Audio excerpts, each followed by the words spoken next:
Bienvenidos, esto es Radio Sefarad y estas son las noticias. Empezamos un día más con los titulares. Silencio mediático ante los nuevos cohetes desde Gaza. Un 82% de los israelíes creen que pronto habrá nuevo enfrentamiento armado con Hamás. La justicia egipcia anula el fallo que consideraba a Hamás como movimiento terrorista y el presidente del Congreso Judío Mundial critica la obsesión de Naciones Unidas contra Israel. Estas son las noticias que hemos preparado para hoy en el comentario. Jorge, hola Jorge. ¿Qué tal, Jordi? Y luego Raquel, con las noticias culturales. Pero empezamos en Israel. El primer ministro israelí Benjamin Netanyahu ha justificado el último ataque israelí sobre la Franja de Gaza, recordando a la comunidad internacional que las milicias palestinas atacaron primero con el lanzamiento de un cohete, un aspecto que, según sus palabras, el resto del mundo ha decidido ignorar de manera hipócrita. No he escuchado a nadie de la comunidad internacional que condene este ataque desde Gaza y ni siquiera Naciones Unidas ha dicho una palabra, declaró Netanyahu este domingo. Será interesante ver si este silencio continúa, prosiguió Netanyahu, cuando usemos nuestra fuerza al completo para defender nuestro derecho a protegernos. El cohete palestino impactó en terreno abierto y no causó daños ni heridos. Por el momento tampoco se conocen víctimas por el bombardeo israelí, que ha tenido como objetivo una instalación de entrenamiento de la organización palestina Hamás. El grupo salafista Brigada Omar, simpatizante de Estado Islámico, ha reivindicado la autoría del disparo del cohete en dirección al puerto de Ashkelon, afirmando que su objetivo es mostrar solidaridad con los prisioneros palestinos en cárceles israelíes. Sí, Jordi, este es un goteo que ya empieza a poner nerviosos a muchos, porque hubo aquel primero al final de Yom Ha'atzmaut en mayo. Que Yom Ha'atzmaut fue a finales de abril. Después, 2 semanas después, otros 2 cohetes. Y así, cada una semana o cada 2 semanas, pues sale otro cohete disparado. Y lo que dice Netanyahu, uno puede estar de acuerdo, ¿no?, con sus políticas, pero vamos, lo que uno no puede dejar de lado o no reconocer es que tiene razón cuando dice que el mundo ha decidido ignorar de manera hipócrita a lo que le pasa a Israel, porque no lo menciona nadie ha hecho la más mínima condena porque se disparen cohetes desde la Franja de Gaza, como diciendo, no, ni siquiera diciendo, solamente sí, y no ha salido en los periódicos porque la respuesta de Israel también ha sido muy comedida. En el momento que Israel decida poner fin a este tipo de historias y por lo tanto la respuesta sea más contundente, pues ya acusarán a Israel de respuesta desproporcionada, etcétera, etcétera. Pero lo que no se puede es estar viviendo en un país que desde al lado te están mandando cohetes día sí, día no. O sea, y da igual si esto se lo atribuye un grupo u otro grupo. Nosotros hablamos, creo que la última vez que hicimos las noticias, pues hablamos exactamente de lo mismo. Y también las 3 primeras noticias como iba sobre Hamás. Hamás está debilitado dentro de la Franja de Gaza. Pero su debilidad no se traduce en que está abierto al diálogo o a dejar entrar los aires democráticos o de conversaciones de paz o lo que fuera. No, lo único que hacen es una lucha desesperada a muerte contra Daesh, contra Estado Islámico, que se aprovecha de la desesperación que hay en la población ante la nula respuesta. Prácticamente un año después del operativo militar y la destrucción de tantas casas, pues no se ha reconstruido casi nada, y esto no ha sido un problema de Israel, Esto que quede claro, porque cuando se critica que la Franja de Gaza está cerrada a cal y canto, bueno, pues no nos olvidemos que tienen otra frontera que está con Egipto y por ahí no pasa ni el tato. Y por la frontera que es con Israel, pues todos los bienes de consumo pasan fenomenalmente todos los días. No hay ninguna restricción, excepto para los materiales de construcción que no controla nadie. Entonces ahora parece que hay cierto acuerdo en marcha, por ejemplo con la UNRWA, que se va a hacer cargo de que los camiones con material de construcción o de reconstrucción de escuelas, etcétera, y de edificios de la UNRWA, pues los controlen ellos. Dentro de lo que uno puede llegar a confiar en la UNRWA, gestionará en Gaza, porque no estamos hablando de las oficinas en Londres. El problema es quién gestiona lo de la UNRWA en Gaza. Así que bueno, el tema es que a los salafistas, los simpatizantes de Daesh están haciendo cada día más fuertes y cada día está protagonizando más estos incidentes que son de propaganda, amenazas a Hamás, etcétera, que se traducen en, la forma de hacerse fuerte en Gaza es quién hace más daño a Israel. Eso es todo. No a Israel como entidad, como país, sino simplemente a los ciudadanos, a los civiles israelíes. Si alguno de estos cohetes impacta y mata a alguna persona o a un niño, pues estarán festejándolo y bailando en las calles, y seguramente saldrán a relucir todavía muchas más banderas negras que las que hoy en día ondean en la Franja de Gaza. Y seguimos con otra noticia que tiene relación, porque según una encuesta, el 82% de los israelíes considera que pronto se producirá un nuevo enfrentamiento armado con el movimiento islamista Hamás en Gaza. La mitad de los israelíes entrevistados defiende al mismo tiempo que Israel ganará esa próxima contienda bélica con Hamás. Otro 54% ve asimismo posible un nuevo conflicto entre Israel y la milicia chií libanesa Hezbollah, y el 70% considera que su país tiene opciones de salir airoso del mismo. La mitad de los encuestados opinó que Israel ganó la última guerra contra Hamás entre julio y agosto de 2014. Por otro lado, el 42% cree que el grupo terrorista Daesh supone una amenaza a Israel. En relación al conflicto con los palestinos, el 68% es de la opinión de que Israel debería reanudar las conversaciones de paz o presentar su propia iniciativa diplomática. Al mismo tiempo, un 72% dijo apoyar la iniciativa de paz árabe promovida por Arabia Saudí, que ofrece a Israel la normalización con el mundo árabe si se retira de los territorios ocupados en 1967 en un acuerdo de paz con los palestinos. Sí, la verdad que es una encuesta que es muy contundente. 82% de los israelíes. Estamos hablando del 82% de los israelíes cuando de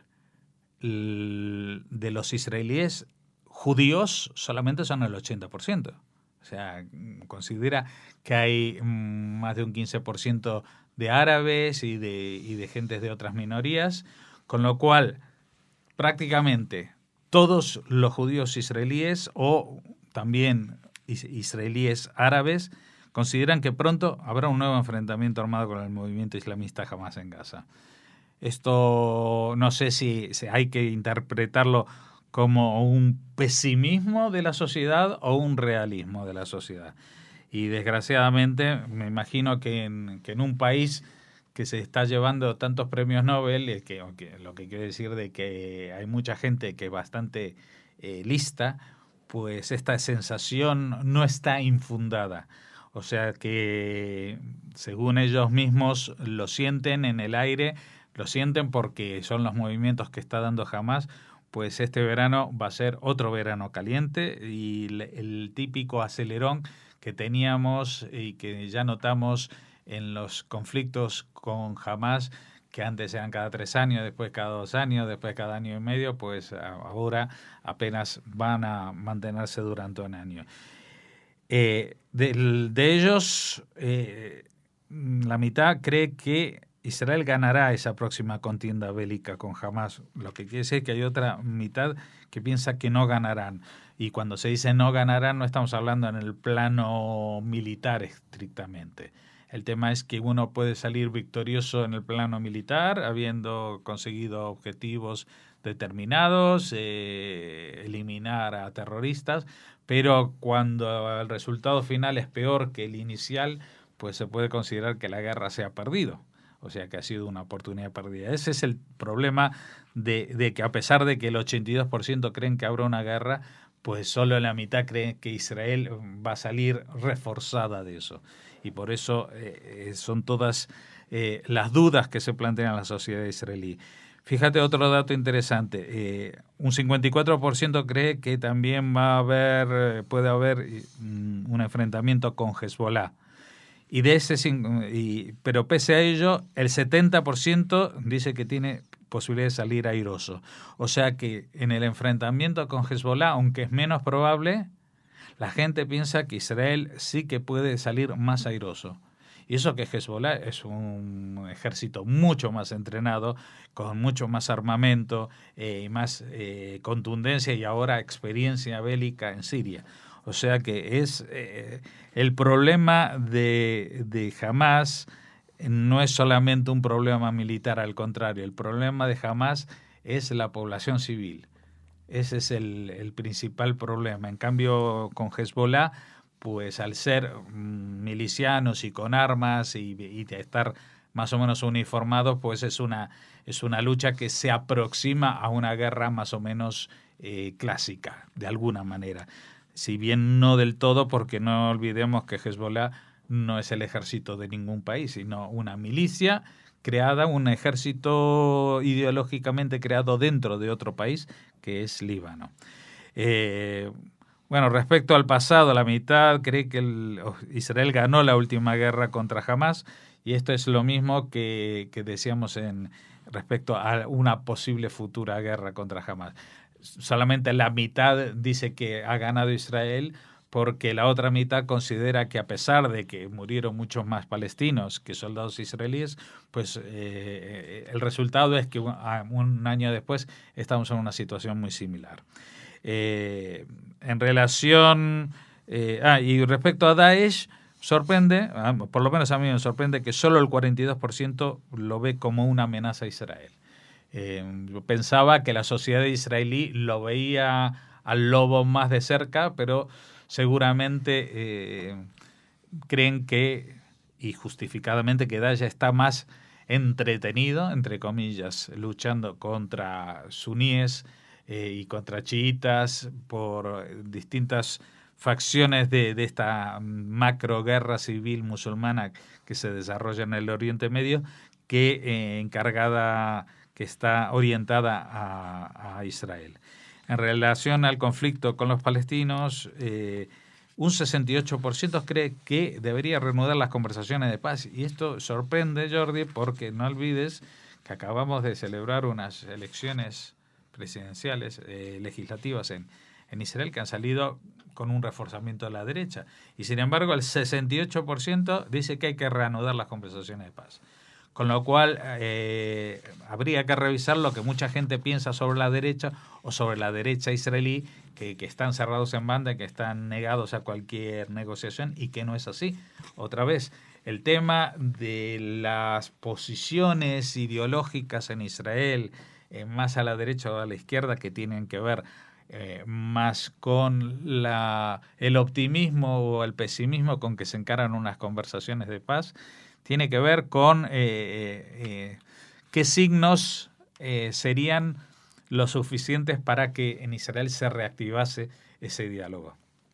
En cambio, respecto a la propuesta de paz árabe promovida por Arabia Saudí, cuenta con el apoyo de nada menos que un 72%, y últimamente se está empezando a hablar mucho de contactos que ya todo el mundo sabe que desde hace mucho son informales, pero que ahora mismo empiezan a mostrarse incluso de cara al público, con un reciente encuentro de un alto representante, de altos representantes de ambos lados, de Israel y de Arabia Saudí, incluso con otros emiratos y monarquías de la zona del Golfo Pérsico, que estarían en diálogo con Israel porque ellos mismos temen, primero, el acuerdo con Irán, y segundo, la amenaza de Daesh.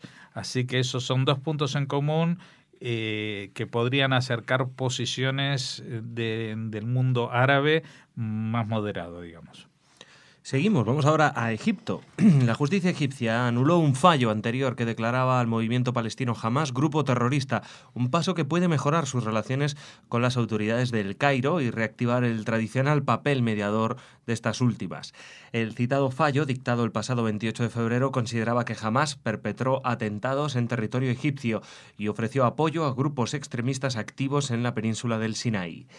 Días después, la abogacía del Estado egipcio recurrió a la sentencia y pidió su cancelación, alegando que fue emitida por un tribunal no competente. Este recurso fue aceptado ahora por el Tribunal de Apelación. Hamás dio la bienvenida a la anulación de ese fallo y subrayó que es una rectificación del error anterior y puede abrir una nueva etapa. Las relaciones entre Egipto y Hamás se deterioraron desde el golpe de Estado que depuso al entonces presidente egipcio Mohamed Mursi, miembro de los Hermanos Musulmanes, que fueron declarados grupo terrorista en diciembre de ese año, y Hamás es hermano ideológico de esa cofradía.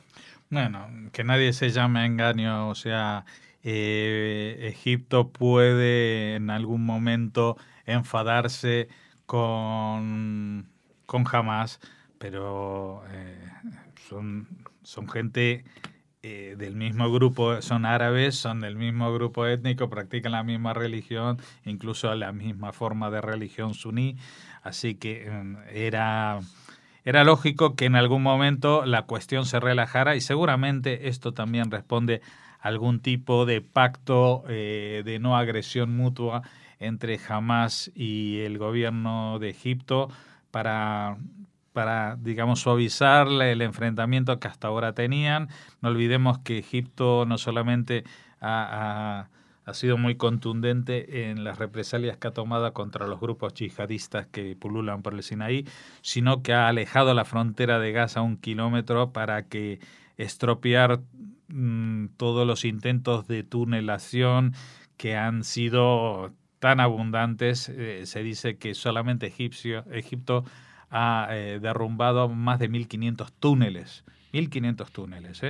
Eso ya dice de la capacidad industrial que tiene la Franja de Gaza, si no para otra cosa, sí para el tema de la fabricación de túneles de contrabando, que en algunos casos son para artículos de lujo, pero en la mayoría sirven más que nada para la entrada de armamento con el cual atacar a Israel.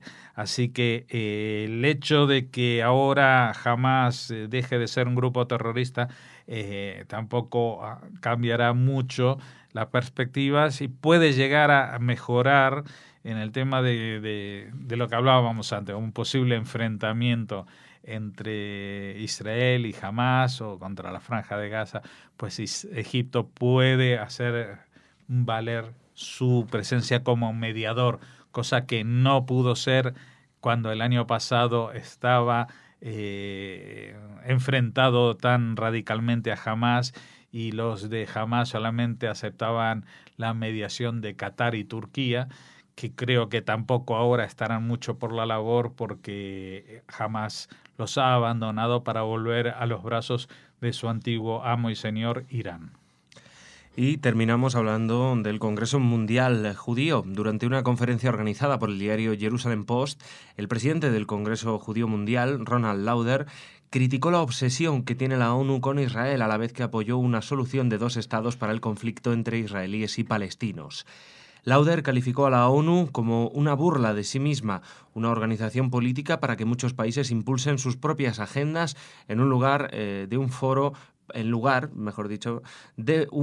para buscar la paz, aunque agregó que no estaba a favor de sugerir a Estados Unidos que corte la financiación del organismo, ya que todavía cree en el potencial de Naciones Unidas. El Congreso Judío Mundial representa a las comunidades judías de 100 países ante gobiernos, parlamentos y organizaciones internacionales. Sí, así estamos todos. La ONU no sirve para nada, pero tampoco a nadie se le ocurre acabar con ella porque la verdad que sería peor. El tema es cómo volver a encauzar a Naciones Unidas, un organismo tan importante, hacia lo que era su base fundacional. Recordemos que fue creada al final de la Segunda Guerra Mundial, justamente para acabar con la época de guerras que había supuesto la primera mitad del siglo XX y todos los siglos anteriores. Pero todo esto se ha desvirtuado hasta el extremo de lo que denuncia Lauder a través del Congreso Judío Mundial, esta obsesión en los foros internacionales y especialmente en el Consejo de Seguridad, también en el Consejo de Derechos Humanos, de que parece que el único problema que tiene el mundo fuera Israel y que no hubiera problemas en países como Siria, que no hubiera problemas realmente graves a solucionar en Libia ante el ataque y el avance de Daesh en el mundo islámico, en Siria, en Irak y en tantos otros países que están en situación por ejemplo, de ruptura total con lo que suponen los derechos humanos, como tantas veces hemos denunciado de Irán con el tema de las mujeres o la homofobia,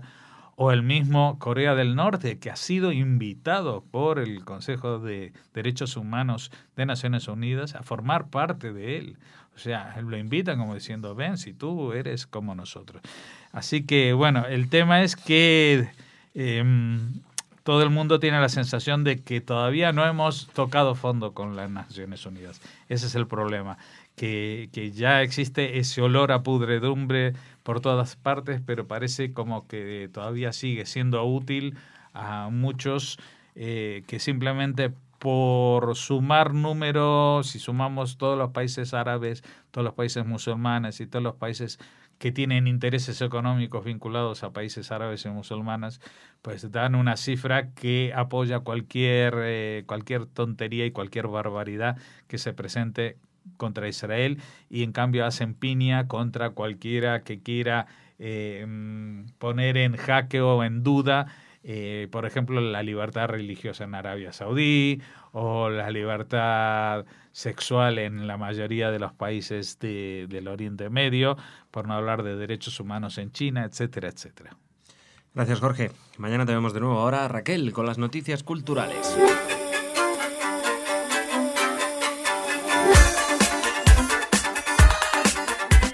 Bienvenidos a las noticias culturales. Hola, Raquel. Hola, Jordi. Felicidades. Gracias. ¿El fútbol es cultura? Por supuesto. Sí, pues sí. Nada, enhorabuena al Barça y a aquellos seguidores del Barça y al mismo tiempo oyentes de Radio Sefarad. Muchos israelíes, seguro. Muchos, aunque no me cabe duda que en Sudamérica también hay muchos seguidores del Barça y en otras partes del mundo. Así que nada, 5ª Copa de Europa. Lo siento, Raquel, hubiera preferido una final con el Madrid y haberla ganado también. Yo ¿sabes? también, me hubiera encantado ganaros la 11ª.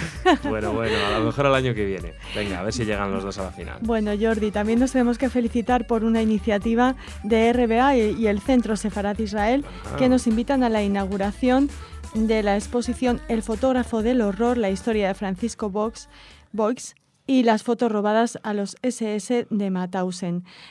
Será una conferencia, una mesa redonda en la que participarán Benito Bermejo, que es historiador y autor del libro El fotógrafo del horror, la historia de Francisco Boix y las fotos robadas a los SS de Mauthausen, Juan Avilés, catedrático de Historia Contemporánea de la UNED, Concha Díaz Berzosa, delegada en Madrid y amical de Mauthausen y otros campos, y nuestra querida colaboradora, y Miguel de Lucas, director del Centro Sefarad Israel. Es una exposición importantísima, se inaugura este martes 9 de junio a las 7 de la tarde. Les invitamos fehacientemente a que acudan a la exposición, que además cuenta con una lectura dramatizada de la obra El Triángulo Azul. Ya saben que ha recibido tantos premios de la compañía Micomicón, escrita y dirigida por Laila Ripoll y Mariano Llorente, que aborda la figura de Boix en Mauthausen. Así que allí estaremos, hablaremos con Benito Bermejo para que nos explique con más detenimiento esta exposición que va a marcar un hito dentro de las que viene realizando Centro Sefarad Israel.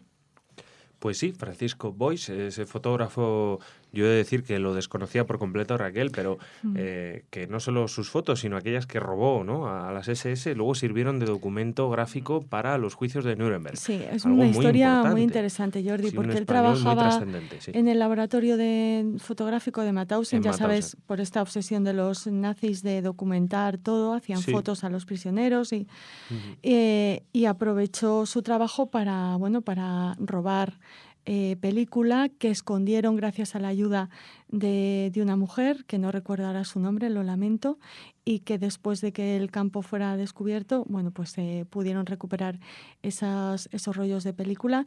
Y también Francisco Boix hizo fotografías después de la posliberación, digamos, liberación no me gusta la palabra, pero fin de Mauthausen, que sirvieron ambos tipos de fotografía tomadas en diferentes momentos, como bien dices, para su testimonio en los juicios de Nuremberg, que logró condenar a algunos de los jerarcas nazis implicados en las matanzas que se produjeron allí, en las que murieron muchos españoles, muchos republicanos.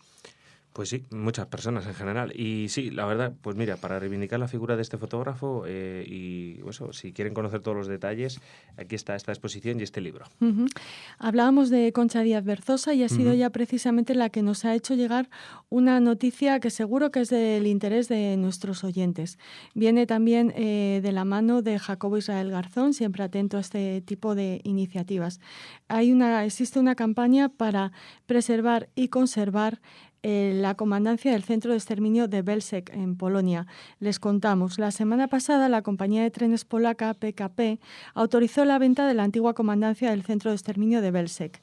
Esto significa que este 22 de junio tendrá lugar su subasta en Lublin. La oferta mínima incluye impuestos, asciende a unos 39.000 euros. Desde el punto de vista histórico, este edificio es de gran valor, no hace falta que les digamos por qué, y su conservación es absolutamente necesaria. El inmueble completo consta de 6.200 metros cuadrados, en los que se hallaban otros edificios que fueron usados por el centro de exterminio, entre ellos un alojamiento para prisioneras y prisioneros judíos. Se trata además del único edificio original de todo el complejo del centro de exterminio que aún se conserva. Desde hace tiempo, pues se vienen realizando grandes esfuerzos por adquirir y conservar la comandancia, pero ahora está gravemente en peligro porque además lo escandaloso de la licitación pública es que se ofrece solo como terreno edificable, o sea que en ningún momento se le da la importancia que tiene ni se reconoce su valor histórico. Queda poco tiempo, pero como les decimos, hay una campaña para intentar reunir este dinero, una donación que permita cubrir al menos una parte de lo que se supone que será la suma de la compra. Se ha creado un grupo de financiación colectiva que nos piden desde tanto Concha Díaz Berzosa como Jacobo Israel que les hagamos llegar esta noticia, y si desean confirmar su participación a fin de apoyar esta iniciativa, pues les ponemos en nuestro Leer Más, en el título de esta noticia, está el link para que acudan a la página betterplace.org, donde tienen todos los datos, una explicación más o menos lo que les hemos contado aquí y la manera de colaborar, si pueden, en impedir que se acabe, que se destruya este edificio que nos habla de la Shoah y del sufrimiento que muchas personas vivieron en Belzec, en Polonia. En Polonia, y yo sé que en Polonia ya hemos hablado alguna vez de su política en cuanto a estos edificios, ¿no? Que hablan de la Shoah, que hablan de la Segunda Guerra Mundial. Polonia fue un lugar, no sé si te iba a decir elegido por los nazis, pero es un lugar donde los nazis hicieron muchísimas cosas. Y los polacos también. Sí, algunos. Te quiero decir, yo hablaba de los, que no sé, en Polonia pues tienen esta política. Se los hemos oído muchas veces, por ejemplo, quejarse, ¿no? de los campos de exterminio, que dicen que no pueden pagarlos y que no pueden mantenerlos, por ejemplo, ¿no? Y ahora pues vemos que también estos edificios, en fin. Les invitamos a pinchar este link. No sabemos si pueden colaborar en esta subasta, pero al menos que sepan lo que está sucediendo con esta antigua comandancia del centro de exterminio de Belzec. Y avanzamos, Jordi, y terminamos con una buena noticia. Uh-huh. Porque el gran fotógrafo Steve Shapiro, es objeto de una retrospectiva en Foto España, una retrospectiva que podemos disfrutar en el Centro de Historias de Zaragoza. Fotoperiodismo, retratos de famosos y rodajes de cine es lo que nos podemos encontrar en estas fotografías de Shapiro. Por ejemplo, las imágenes más icónicas de Taxi Driver o de El Padrino o muchas de Warhol son algunas de las fotos que podemos disfrutar de este fotógrafo que ha documentado la sociedad estadounidense y sus mitos, de sus estrellas más rutilantes a los acontecimientos sociales más destacados. Tenemos tiempo para ver esta exposición, estará hasta el 23 de agosto, está organizada por la Sociedad Municipal Zaragoza Cultural y Contemporánea y comisariada por Mauricio Guidoni, Vittoria Mainoldini, Mario Martín Pareja y Beatrice Piantandina. El Centro de Historias de Zaragoza se une así a Foto España 2015 con esta la muestra Shapiro retrospectiva. Fueron 50 años en los que Shapiro pues hizo estas fotos a partir de su aprendizaje con el también mítico fotógrafo Eugene Smith. Comenzó su carrera como fotógrafo documental y más tarde trabajó para los estudios cinematográficos realizando reportajes fotográficos de películas de culto como las que les hemos dicho, pues Taxi Driver, El Padrino, muchísimas de ellas. Además, esta retrospectiva recoge obras inéditas nunca expuestas en España. Está dividida en 4 secciones. La primera parte está dedicada a las celebridades que retrató en momentos íntimos o lúdicos, como Woody Allen, Jack Nicholson, Truman Capote, Barbra Streisand o Tina Turner. La segunda está consagrada a un conjunto de imágenes de Andy Warhol y la Velvet Underground. La tercera recoge las obras realizadas en rodajes como Cowboy de Medianoche, Taxi Driver, Chinatown y El Padrino 3. Y por último, la muestra cierra con el trabajo fotoperiodístico que Shapiro ha dedicado a la gente común, a la fotografía de calle que retrata una América real, desde los movimientos por los derechos civiles, la marcha sobre Washington o la vida de los trabajadores inmigrantes en Arkansas. Una exposición interesantísima que está en Zaragoza, así que si nos oyen desde Aragón, les felicitamos y les envidiamos muchísimo. También les ponemos un link para que vean algunas de estas fotos. Muy bien, Raquel, muchas gracias. Hasta mañana, Nos vemos Jordi. mañana. Hasta mañana.